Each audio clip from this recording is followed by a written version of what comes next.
හරි ඉතින් අපි කිව්වා දැන් අපි කොළඹ ඉඳලා ඇවිල්ලා ඉන්නේ පොඩ්ඩක් දුරට. දැන් මේ දුර ගමනක් යනකොට ඉලෙක්ට්‍රික් වාහන පාවිච්චි කරන හැටි තියෙන ලොකු ප්‍රශ්නයක් තමයි කොහොමද අපි දුර ගමනක් යද්දී charge කරන්නේ, charging ප්‍රශ්න තියෙනවා. එතකොට සමහරක් වාහනවල කිලෝමීටර් 100යි 200යි 300යි දුවන්න පුළුවන්. ওই ප්‍රශ්න ගොඩාක් එක්ක ඒගොල්ලන් දුර ගමනක් යද්දී පෙට්‍රල් වාහනයක් පාවිච්චි කරන්න පොඩ්ඩක් පෙළඹෙන ප්‍රවණතාවය වැඩි.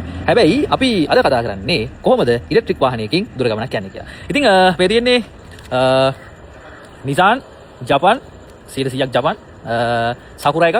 දැන් මේ සකුරා එක ඇවිල්ලා මේ ටිකක් මොඩල් එක ඔයගොල්ලන්ට කලින් පෙන්නුවා වගේම මම ඔන්න පොඩ්ඩක් ආයෙ පෙන්නන්නම් මේක. මේකේ මොඩල් එක ටිකක් අර වැගන් ආර් එකේ ටයිප් එකට තමයි මේ මොඩල් එක ඇවිල්ලා තියෙන්නේ. ඒතකොට දැන් සාමාන්‍යයෙන් සිටි එක ඇතුලේ පදිනවා නම් ඔයාලට සාමාන්‍යයෙන් කිලෝමීටර් 100ක් 200ක් කියන ප්‍රමාණය හොඳටම ඇති. ඒ කියන්නේ උදේට හවසට වැඩට යන්න ඔය පොඩි පොඩි ගමන් බිමන් ටික යන්න තමයි ඔයගොල්ලෝ සාමාන්‍යයෙන් මේ වගේ පොඩි වාහනයක් පාවිච්චි කරන්නේ. එතකොට දැන් මේකෙන් කොහොමද අපි දුර ගමනක් යන්නේ? දුර ගමනක් යද්දි මේක අපිට කොහොමද charge කරගන්න පුළුවන්? මේ කියන කාරණා ගැන තමයි කතා කරන්නේ. ඔයාලට වාහනේ features සහ මේක charge කරන්නේ කොහොමද කියලා මම දැන් පෙන්නන්නම්. අපි දැන් කටුබැද්දේ ඉඳලා අපි මෙතනට එනකොට අපිට මේකේ කිලෝමීටර් 180ක් පෙන්නුවා. හැබැයි අපිට ඊට වඩා දුවන්න පුළුවන් මේකේ. Nissan Sakura එක තමයි අපි අද රිවිව් කරන්න ඇවිල්ලා තියෙන්නේ. ඉතින් මේ තියෙන ඔයගලන්ට මේ වාහනේ පේනවා. මේ තියෙන වාහනේ දැන් ඇත්තටම මම ඉන්නේ මේ වෙලාවේ රත්නපුරේ. දැන් රත්නපුරේ තියෙන අපේ charging point එකක්. ඉතින් ඒ charging point එක ළඟට ඇවිල්ලා දැන් අපි කියන්නේ කටුබැද්දේ ඉඳලා මෙතනට යනවා. කොළඹ ඉඳලා මෙතනට එනකම්ම අපිට ඉවර වෙච්ච කිලෝමීටර්ස් ගාන මම පොඩක් රිෆිල් කරගන්න කියලා තමයි මේ පොඩ්ඩක් මෙතන නැවැත්තුවේ. නැත්නම් අපිට කිලෝමීටර් 180ක් තියෙනවා. අපිට ගමනාන්තරයට යන්න ඇති වෙන්නත් පුළුවන්. අපි ඒ වුණාට try කරලා බලමු කොහොමද මේක දැන් usage එකත් එක්ක අපි යන විදිය අනුව අපි වැඩිපුර පාගල ගියොත් එම් පොඩ්ඩක් වැඩිපුර කිලෝමීටර් ගානක් waste වෙනවා. ඒක නිසා පොඩ්ඩක් අර මෙතන පොඩි break එකකට නැවැත්තුවා. තාත්තලා මම පොඩ්ඩක් charge එක ගැහුවා. මේ තමයි charger එක. ඔයාලට බලා ගන්න පුළුවන්. මේක අතුපාර light එකක් indicate කරනවා. මෙතනින් ඔයාලට පේනවා 64ක් charge වෙලා තියෙනවා වාහනේ. ඊට පස්සේ ඉතින් අපිට ඔක්කොම ඉන්ඩිකේට් කරනවා කොච්චර කිලෝවොට් ගානකින් මේක වදිනවද. එතකොට කොච්චර ප්‍රමාණයක් මේකේ ධාරිතාවය තියෙනවද. දැනට charging කොච්චර වෙනවද. පැයකට කොච්චර වදිනවද කිලෝවොට් කීයක් වදිනවද කියන එකත් ඔන්න මේකෙන් ඔයාලට ඉන්ඩිකේට් කරලා පෙන්නනවා. අපිට මෙතනින් ස්ටොප් charge එක ගිහුවාට පස්සේ මේක charge එක නවත්ත ගන්න පුළුවන්. අපිට ඇති ගන්න charge වුණාට පස්සේ අපිට මෙතනින් ස්ටොප් charging කරගන්න පුළුවන්කම තියෙනවා. ඒත් එක්ක මතක් කරගන්න ඕනේ දැන් මේක ඔයාලා use කරද්දී ඔයාලට mobile app එකක් වෙනම හම්බ වෙනවා. මේ ෆෝන් එකටම ඔයාලට පාවිච්චි කරන්න පුළුවන්. ඒතර ලංකාවේ කොහේ හිටියත් ඔයාලට ලංකාවේ ඕනම තැනක ඉඳගෙන ලංකාවේ ඕනම තැනක තියෙන charging point එකක් ගැන දැනගන්න chance එක අවස්ථාව තියෙනවා මේ mobile app එක හරහා. ඒතර මෙතන තියෙනවා QR එක. මේ QR එක scan කරලා ඔයාලට mobile app එක download කරගන්නත් පුළුවන්කම තියෙනවා. මෙතන ගොඩක් instruction තියෙනවා. ඔයාලට මේ charging point එකට ආවට පස්සේ instruction ගන්නත් පුළුවන්. නැත්නම් website එකට ගිහලා instruction ගන්නත් පුළුවන්. කොහොමුණත් මේ අපි දැන් බලමු කොහොමද මේක ෆෝන් එකෙන් charge කරන්න පටන් ගන්න කියලා. ඉතින් මේ තියෙන්නේ අපේ app එක. දැන් public charging කියන option එකට ගියාට පස්සේ අපි මෙතන start charging කියන එක දුන්නාම අපිට charge කරන්න පටන් ගන්න පුළුවන්. මම කලින් පෙන්නුවා ඔයාලට අර number එක 100යි 118 කියන number එක. අපි මෙතනින් 100යි 118 කියන number එක දීලා අපි charge එක select කරගන්නවා. ඊට පස්සේ ඔයාලට පේනවා මෙතන charge එක indicate වෙනවා.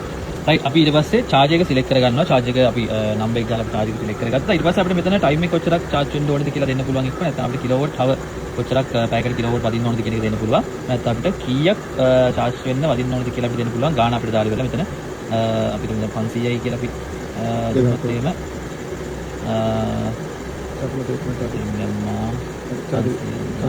charge select කරලා please ගන්න දෙන්න 500යි කියලා අපි දැන් මෙතනින් start charging දුන්නා. ඊට පස්සේ අපි continue කරාට පස්සේ ඔන්න දැන් අපේ වාහනේ charge වෙන්න පටන් ගන්නවා. ඔයාලට පේන ඇති දැන් මෙතන කොහොමද 500 අපේ තියෙන මුදල කැපුණාට පස්සේ, කියන්නේ කැපිලා ඉවර වුණාට පස්සේ මේක නවතිනවා. දැන් ඔයගලන්ට පෙන්නනවා මෙතන මේකේ start පටන් ගන්න charge වෙන්න.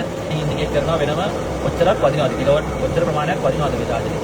ඒ කොච්චරක් අපේ මුදල් කැපෙනවද කියලා 10යි රුපියල් 12යි ඊපස්සේ රුපියල් 13යි ඒ වගේ කැපෙනවා. ඊට පස්සේ අපිට පල්ලෙහෙන් පෙන්නනවා ටයිම් ඉන්ඩිකේටර් එක. ඉතින් අපිට බලා ගන්න පුළුවන් මේක කොච්චර වෙලා යනවද මේක charge වෙන්න. දැන් උදාහරණයක් 500ක වගේ charge වෙන්න සාමාන්‍යයෙන් විනාඩි 11ක් විනාඩි 12ක් වගේ කාලයක් යනවා. විනාඩි 12ක් වගේ කාලයක් යනකොට මේක මට 100%ක්ම charge කරගන්න පුළුවන්. එන්න සාමාන්‍යයෙන් අපි පෙට්‍රල් ගාන ටිකත් අපිට යන වෙලාවත් එක්ක බලුවාට පස්සේ දැන් ඉලෙක්ට්‍රික් වාහනයක් අපි පාවිච්චි කරන්නේ පොඩ්ඩක් cost එක save කරගන්න. ඉතින් අපි cost එක save කරගන්න ගමන් පොඩ්ඩක් ඉතින් පොඩි කාලයක් යනවා. මොකද මේ ඉලෙක්ට්‍රික් වාහනයක් සහ අපි ඉලෙක්ට්‍රික් charging වලදී අපිට පොඩ්ඩක් කාල වේලාව යන එක ඔයගොල්ලෝ දන්නවා. ඒක සාමාන්‍ය දෙයක්. තව දෙයක් කියනකොට දැන් සාමාන්‍යයෙන් අපිට දැන් පෙට්‍රල් ලීටර එකට වඩා අපිට සෑහෙන අඩුයි charging point වලදී අපි charge කරගන්න එක ඉලෙක්ට්‍රික් වාහනයක්. දැන් මේ උදාහරණයක් විදිහට බැලුවොත් එහෙම දැන් මෙතන අපිට තියෙනවා 1 කිලෝවොට් එකකට රුපියල් 150ක් charge වෙනවා. මෙතන අපේ app එකෙන් අපිට බලා ගන්න පුළුවන් කොච්චර මුදලක් අපිට charge වෙනවද කියලා. දැන් මෙතන අපිට වෙනන්නේ 1 කිලෝවොට් එකකට 150ක මුදලක් තමයි charge වෙන්නේ. ඒ කියන්නේ වැය වෙන්නේ. ඒක මම හිතනවා ලොකු cost එක ඉතුරුවක් වෙයි මේ විදිහට ඔයා ඉලෙක්ට්‍රික් වාහනයක් පාවිච්චි කරන කෙනෙක් නම්.